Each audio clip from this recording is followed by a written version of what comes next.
Alright, welcome to your first video regarding your upcoming emergency department rotation. I will keep these videos short and sweet and to the point, but they're going to have a lot of great information, so definitely recommended that you watch all of these and learn from them. First things first, what makes the ER different? Well, obviously ER is all about emergencies. That's what we care about. But I found that students struggle with this because you're so used to finding the exact answer, whether it's on tests or in specialty rotations. But oftentimes in the ER, we don't find the answer, we just find what it's not, and that's okay. That's our job. Obviously it's great to know the exact diagnosis, but again, in the ER, you just really care about whether or not the person has an emergency diagnosis. So for instance, if they have chest pain, but you've ruled out heart attack, PE, dissection, etc., then you know your job is done. So in order to be an effective ER provider, I wanted to go over how an ER provider should be thinking, which is different than how students are often taught to. So here's a helpful pathway for you to follow. So first, think, what could kill my patient? As an example, think about a patient with a headache. At minimum, your differential should include emergencies like subarachnoid hemorrhage and meningitis. Now, once you've thought of these possible emergencies, you should go in and ask your patient questions to rule in or out these diagnoses. So for instance, you need to determine if this headache is the worst of their life, if it's a thunderclap headache, or if it's associated with fever and stiff neck. Now, a lot of times just the history is going to rule out these diagnoses, but oftentimes you'll need to go a step further. And if you do, that's okay. Your next question should just be, what tests do I need to rule out what is remaining on my differential? So for instance, if the headache does not have a stiff neck or fever, but the person says that it was a thunderclap headache, now you need to be thinking that your next step should either be a CT of their head or maybe even an LP. And lastly, you're always thinking, what am I going to do with these tests that I've ordered? Do not just blindly order tests. You're responsible for everything that you order for every result. So if the CT head shows a bleed, then what are you going to do? If the CT head is negative, then what are you going to do? You really should be trying to know what you're going to do with the tests you order before you order them. Now, sometimes they'll surprise you, but again, it's good to have a general idea of what you need to do based on what you're ordering. Now that you're thinking like an ER provider, here's what we expect from you as a student.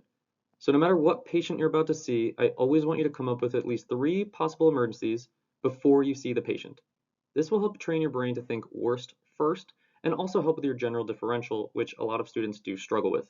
So for instance, if you see a patient or you're about to go see a patient that's chief complaint is chest pain, you should be thinking at minimum, as an example, PE, MI, dissection.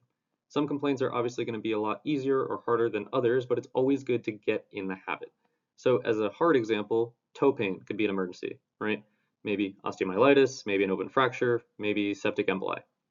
Once you've thought of that, then you'll actually go into the room, you'll get your own full history and physical, and when complete, you're going to come out and give your preceptor a full case presentation.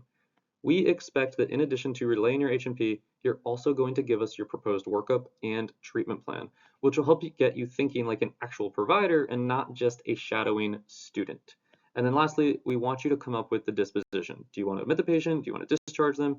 This should be your call, and then your preceptor will guide you once you've given your thoughts to go over whether or not you're on the right track, whether or not you need some guidance or assistance, whatever it is. Last thing here is just your schedule, which should be pretty easy. You're going to get your full schedule before your first shift. We'll aim for 3 to 4 shifts a week, and you'll mostly be with PAs, but 1 or 2 shifts will be with doctors, just because they do a little bit of different stuff, a little bit more complex procedures, which will be good for you to see as a student. And then lastly, you'll be meeting with me once a week via Zoom or just by phone call to go over your quote-unquote homework, which sounds worse than it is, I promise. The phone call will be quick, less than 30 minutes, I'm sure, definitely not more than an hour.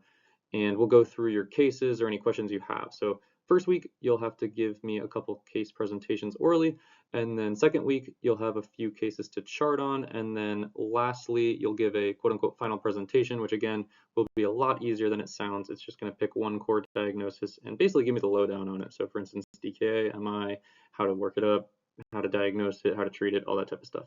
And then that's it. You'll be done. You'll be one step closer to graduating, and that will be that. So can't wait to see you guys in the ED. I think it's going to be an awesome rotation for y'all.